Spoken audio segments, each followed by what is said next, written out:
You didn't pick your weapon in Cyberpunk 2077 by accident. Not really. You picked it because something in you recognized it. The weight, the rhythm, the way it ends a moment before the world spirals. In a city wired with consequence, your weapon isn't just gear. It's a confession, because every weapon speaks a language. Some shout, some whisper, some wait, but all of them say something real about how you fight, why you act, and what you believe has to happen when control slips. This video isn't here to tell you what's meta. It's here to show you what your choice says about you. Each weapon maps to a different kind of psyche, a cognitive style, an emotional rhythm, a moral lens. Some of you echo Nietzsche, blunt force truth with no delay. Some move like Marcus Aurelius, quiet control, always precise. Some wait like Kierkegaard, holding pressure until the meaning's earned. Whether you swing with Bushido, stop with mercy, or throw to mark your return, this is the mirror. Let's begin. Power weapons don't wait for permission. They don't negotiate. They don't run equations. They end moments because someone had to. You don't curve your shots. You don't cue for justice. You deliver it. Loud, direct, undeniable. Maybe that's because you've been burned by waiting. You've trusted someone to act. And when they didn't, you remembered the cost. So now, you fire first. Not out of impulse, but out of clarity. This is the weapon of the pissed-off pragmatist. The one who's done tolerating red tape, stalling, indecision. You've seen systems glitch, people choke, protocols stall while lives are lost. And so now, you write your own protocol. One squeeze, one line crossed, one clean end. You're likely ESTP or ISTJ, sharp-eyed, direct, unsentimental. The kind of mind that scans a room and sees outcomes before anyone else sees options. You don't process in feelings, you process in thresholds. And when one's crossed, you don't escalate. You execute. If you're an Aries or a Leo, this isn't strategy, it's reflex. You act not because it's planned, but because waiting was never in your nature. Your heat, force, interruption, delivered before the world talks over you again. Philosophically, you echo Camus, acting not because it resolves the absurd, but because it's the only defiance that feels honest. You channel Nietzsche, not to dominate, but to assert your will against entropy. And if the world still runs on delay, hypocrisy, or silence, you pick the weapon that reminds it you're still loud enough to matter. Johnny Silverhand carried the Malorian for a reason. It didn't curve. It didn't apologize. It was his answer to a world that stopped deserving questions. So is yours. Smart weapons don't ask how fast you are. They ask how early you saw it coming. You don't aim. You designate. The system does the rest. Optics tag, cyberware locks, and the bullet curves like it already knew the answer. To others, it looks like ease. To you, it's the refusal to leave anything to chance. Because your turning point wasn't a betrayal. It was randomness. The coin flip that didn't land your way. The moment chaos laughed when you needed order. It wasn't someone's fault. It was the world's entropy, unfeeling, unforgiving, unfair. So now you don't wait for luck. You overwrite it. You're likely INTJ, INFJ, or ISTP, internal processors with external precision. You don't react. You simulate. You build internal frameworks and trust them over any impulse. You don't feel powerful when you hold a gun. You feel powerful when nothing has to be left to instinct. If you're a Capricorn, you approach life like a design spec. Your calm isn't apathy, it's structure. If you're a Virgo, Every detail matters because details are what chaos hides behind. Both signs don't just crave control, they consider it an ethical imperative. Philosophically, you echo Marcus Aurelius. Discipline above chaos, reason above noise. You align with Spinoza, who saw freedom not as choice, but as the recognition of necessity. And you carry the logic of a technocrat, one who trusts the machine not because it's perfect, but because it never forgets what people often do. This isn't cowardice. This is your answer to entropy. You don't fire to win. You fire so there's nothing left to calculate. Takamura understands. Every round he launches is a contract fulfilled, not with violence, but with precision. Tech weapons don't scream for attention. They hum with it, quietly, slowly, like a storm in the bones before it hits. You didn't pick them because they're flashy. You picked them because you believe in stored force. You know timing isn't just about speed. It's about readiness. You don't rush the fight. You build it. Every shot charged. Every moment drawn like breath, held too long. Others think you're holding back. They don't see the wire pulled tight behind your eyes. You've seen power leak before it peaks. The tragedy of something almost ready. Forced too soon. So you learned to wait. To charge, not stall. To synthesize, not explode.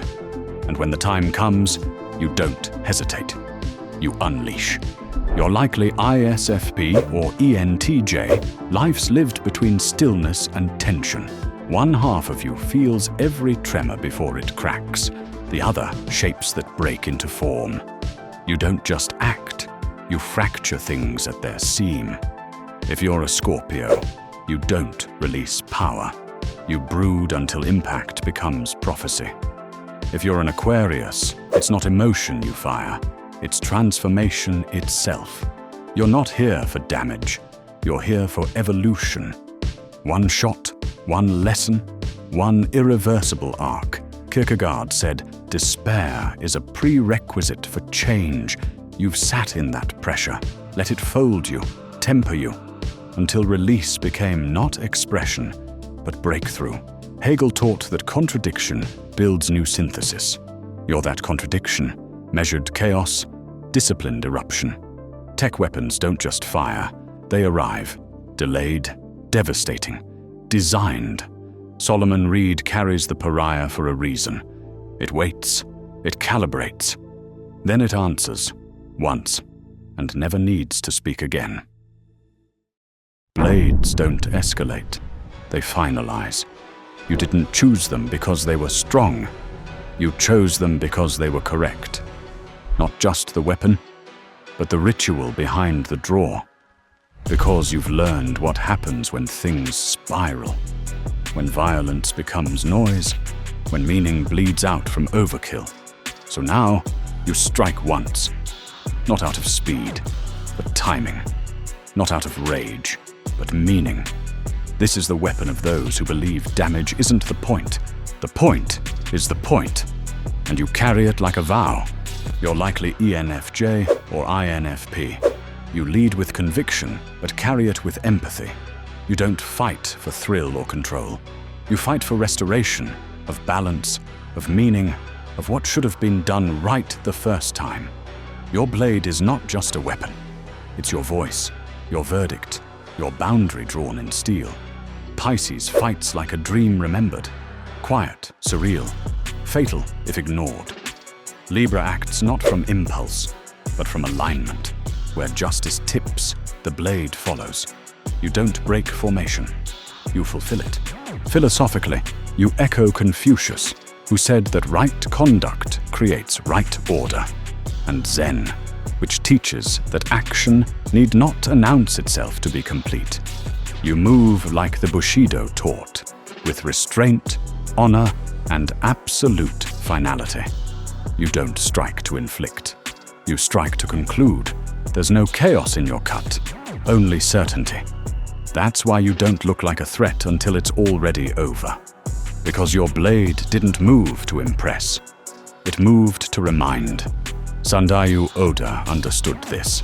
He didn't posture, he performed. Clean, complete, irreversible. Just like you.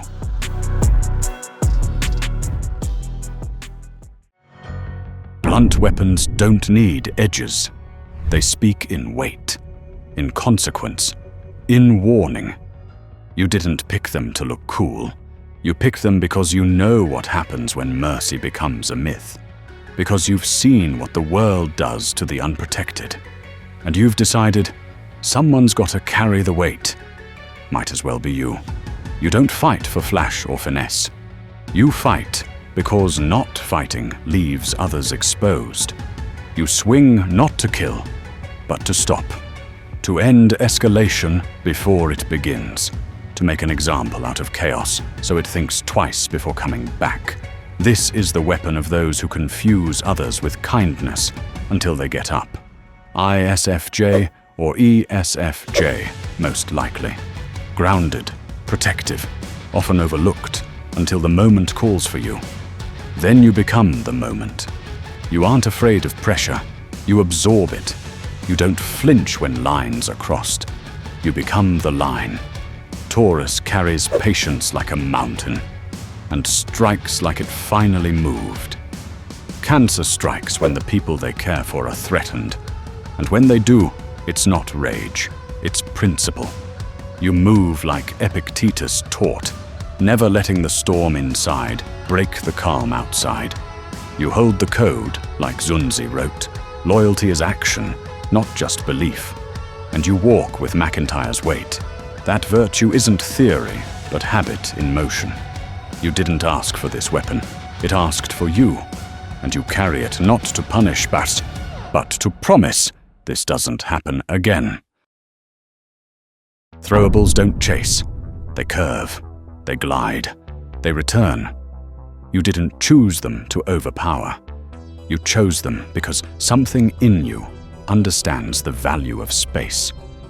Between you and the fight, between the gesture and the wound, between presence and intent. You move like someone who's learned that proximity can hurt. So now you send messages, quiet, sharp, symbolic, not just to hit, but to say, I was here and I could have been closer.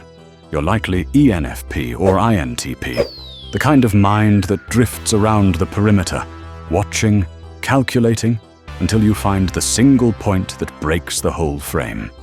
You're graceful without trying to be. Unpredictable, but not chaotic. You just don't move in straight lines.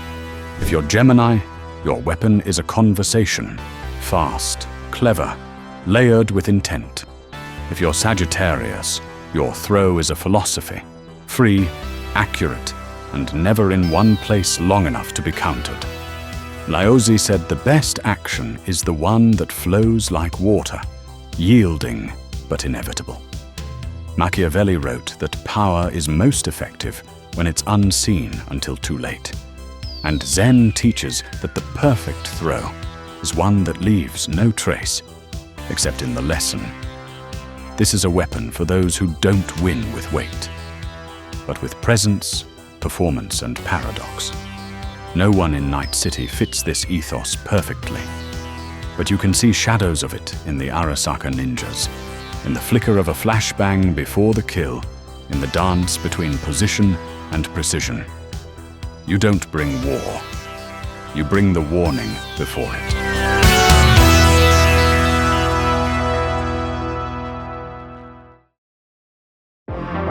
You thought you were just picking a gun or a blade. Maybe something fun to throw. But in Night City, nothing's just for show. Not chrome, not cyberware. And definitely not the way you end things.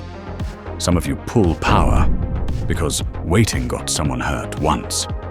And now you make sure hesitation doesn't get the chance. Some of you locked onto smart because chaos wastes time and you'd rather let the system clean it up. Others charge tech, compressing every second into pressure until one shot does the work of 20. Then there's the blades, Ritualists with quiet hands who don't need a second swing. Blunt? You carry weight so others don't have to. And when you hit, it's not to hurt, it's to remind. Throwables, you're already gone. But your message lands exactly where it needs to. We mapped types, signs, and philosophies, not for fun, but because these things leak through your hands when the chrome heats up. This wasn't a psychology lesson or a combat guide. It was a mirror, because your weapon doesn't just show what you can do. It shows what you believe needs to be done. And that's what makes it yours.